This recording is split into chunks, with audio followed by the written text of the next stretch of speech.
नमस्कार दोस्तों, हमारे YouTube channel star study point में आप लोगों का स्वागत है।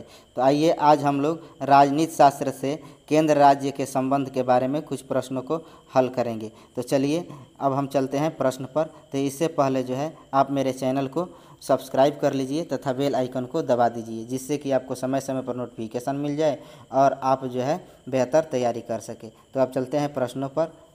निम्न कथनों पर विचार कीजिए। भारत में वित्तीय सौदों पर स्टाम्प शुल्क। एक है राज्य सरकार द्वारा लगाया व वसूल किया जाता है। दो है का विनियोजन संघ सरकार द्वारा किया जाता है। इन कथनों में से कौन सही है? ए में केवल एक, बी में केवल दो, सी में एक और दो दोनों, डी में कोई नहीं। तो क्या होगा उत्तर इसका? ऑप्शन जो है डी हो जाएगा, कोई नहीं। अनुच्छेद 268 के अनुसार ऐसे स्टाम्प शुल्क जो संघ सूची में वर्णित है यथा संघ सूची की प्रविष्ट 91 में वर्णित वित्तीय सौदों पर स्टाम्प शुल्क उन्हें संघ द्वारा लगाया या उद्गृहित किया जाता है, किंतु उन्हें राज्य सरकार द्वारा संगृहित और विनियोजित किया जाता है। तो देखिए, इसको संघ द्वारा लगाया जाता है, उद्गृहित किया जाता है, लेकिन राज्य के द्वारा जो है राज्य सरकार द्वारा संगृहित किया जाता है। अगला प्रश्न है, निम्नलिखित कथनों पर विचार कीजिए।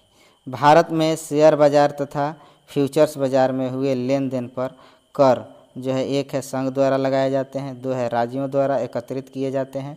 उपयुक्त में से कौन सा कथन सही है?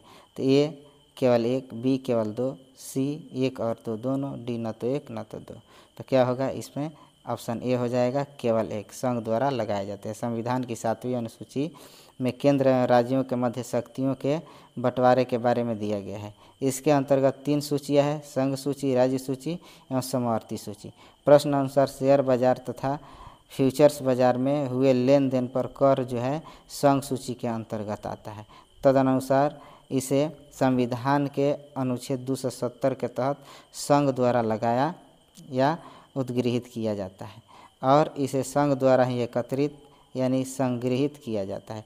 भारत में प्रतिभूति हस्तांतरण कर STT वर्ष 2004 में लागू किया गया था। ठीक है। अगला प्रश्न है, भारत में कर निर्दिष्टीकरण के संवैधानिक प्रावधानों के तहत निम्न में से कौन सा कर है जो पूरी तरह से राज्यों द्वारा लगाया और वसूला जाता है? यह है आयकर, बी है भू राजस्व, सी है निगम कर और डी है GST। तो क्या होगा इसका उत्तर? भू राजस्व जो है केवल जो है राज्य सरकार द्वारा वसूला जाता है। प्रश्नगत करों में भू राजस्व संविधान की 7वीं अनुसूची की जो है सूची 2 यानी राज्य सूची की प्रविष्ट है। 45 जो है भू राजस्व, जिसके अंतर्गत राजस्व का निर्धारण और संग्रहण, भू अभिलेख रखना, राजस्व के प्रयोजनों के लिए और प्राधिकारों के अभिलेखों के लिए सर्वेक्षण और राजस्व का अन्य संकलन है के तहत राज्यों के अधिकार क्षेत्र की विषय वस्तु है तथा इसे पूरी तरह से राज्यों द्वारा लगाया और वसूला जाता है। ठीक है।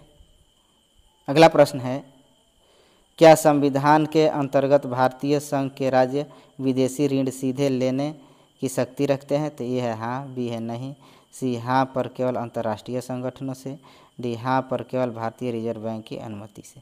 तो क्या होगा उत्तर इसका?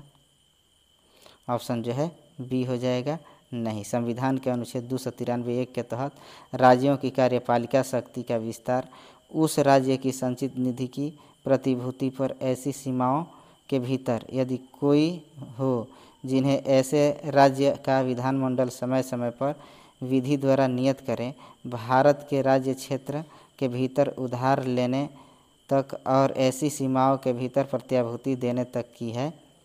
अतः स्पष्ट है कि संविधान के अंतर्गत भारतीय संघ के राज्य विदेशी ऋण सीधे नहीं प्राप्त कर सकते।